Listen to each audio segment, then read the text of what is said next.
സന്ദീപ് വാര്യർ ബി.ജെ.പിയിൽ നിന്ന് കോൺഗ്രസിലേക്ക് പോയപ്പോഴല്ല, അതിന് മുൻപുള്ള ഒരു മാറ്റമാണ് ഒരു വീടിനെ കൂടി പിടിച്ചുലച്ചത്. അതായത് ഒരു വീട് കൂടി ഒരു തെരഞ്ഞെടുപ്പിന്റെ ശ്രദ്ധാകേന്ദ്രമായി മാറിയത്. ആ വീടിന്റെ ഉടമ എൻ്റെ കൂടെയുണ്ട്, ഡോക്ടർ സൗമ്യ സരിൻ. നമസ്കാരം. വീട്ടുടമസ്ഥ എന്നുള്ളൊരു പരിചയപ്പെടുത്തൽ ആദ്യമായിട്ടായിരിക്കുമല്ലോ. അപ്പോൾ ആ വീടും ഇപ്പോൾ ഒരു കഥാപാത്രമാണ് ഈ തെരഞ്ഞെടുപ്പിൽ. ശരിക്കും ഇവിടുത്തെ വോട്ടറാണോ? ശരിക്കും ഇവിടുത്തെ വോട്ടറാണ്. അപ്പൊ ഇത്തവണ പക്ഷേ വോട്ട് ചെയ്യുമ്പോഴേക്കും നേരത്തെ വോട്ട് ചെയ്ത് ശീലിച്ച ചിഹ്നത്തിൽ ചെയ്യുമോ അതോ മറ്റൊരു ചിഹ്നത്തിൽ ചെയ്യേണ്ടി വരുമോ? അത് നമുക്ക് ആലോചിക്കേണ്ട കാര്യമാണ്. ഒന്ന് പ്രൊഫഷന്റെ ഭാഗമായ ചിഹ്നമാണ്, അതിനോട് കുറച്ച് സ്നേഹം കൂടുതൽ കാണുമല്ലോ.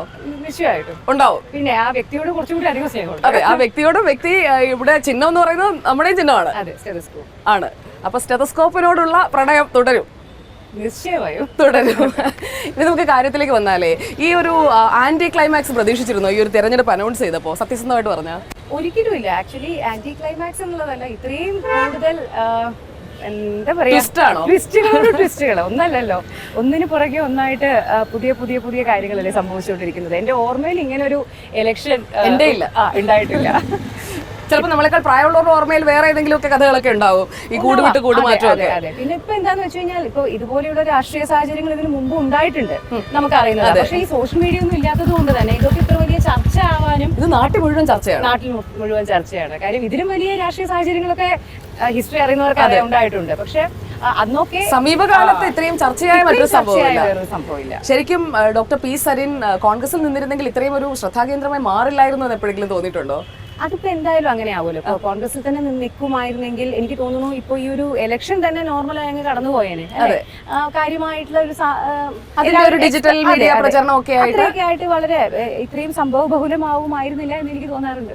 സംഭവ ബഹുലമായ ഒരു സീനിലെ ഒരു പ്രധാന കഥാപാത്രമായിട്ടാണ് നിൽക്കുന്നത്. അതിന് ടെൻഷൻ ഉണ്ടോ സരിന്? എപ്പോഴും ഒരു തിടുക്കവും ഒരു ടെൻഷനും ഒക്കെ ഒരു ഓട്ടത്തിലും ഒക്കെ കാണുന്നുണ്ട്. അതായത് ഓരോ വോട്ടും പ്രധാനപ്പെട്ടതാണ്, അടുത്ത ആളെ കാണണം, അതെന്താ ഇതെന്താ എന്നൊക്കെ ചോദിക്കുന്ന സരിനെയാണ് ഞാൻ കുറച്ചു മുമ്പേ കണ്ടത്. അല്ല, ഞാൻ ആ സരിനെ കാണാൻ തുടങ്ങിയിട്ട് 21 വർഷമായി. 21 വർഷം. അതെ. അപ്പൊ പ്രണയകാലം മുതലേ എങ്ങനെയാണ്?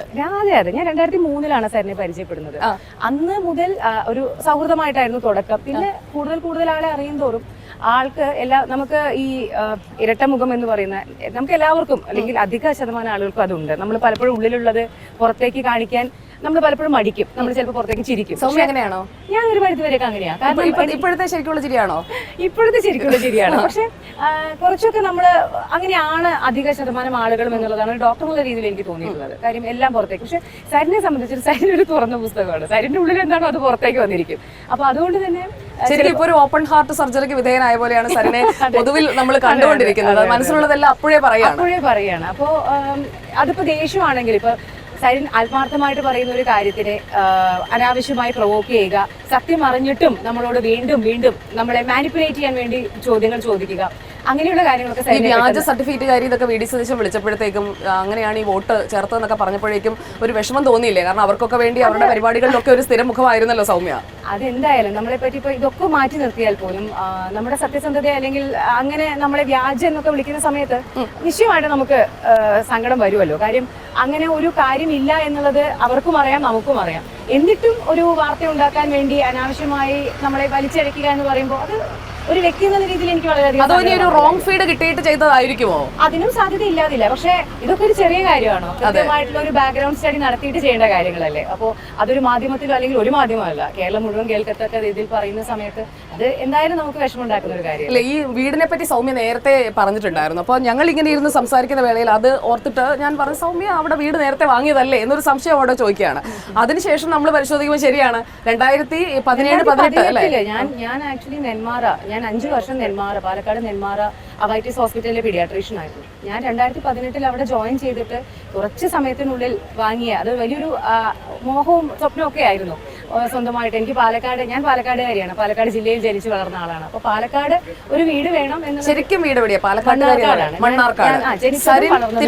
അതെ. സരിൻ ജനിച്ചതും വളർന്നതും 10ാം ക്ലാസ് വരെ, ഞങ്ങളുടെ രണ്ടുപേരുടെയും 10ാം ക്ലാസ് വരെയുള്ള ജീവിതം എന്റെ മണ്ണാർക്കാടും സരിന്റെ തിരുവിലാമലയായിരുന്നു.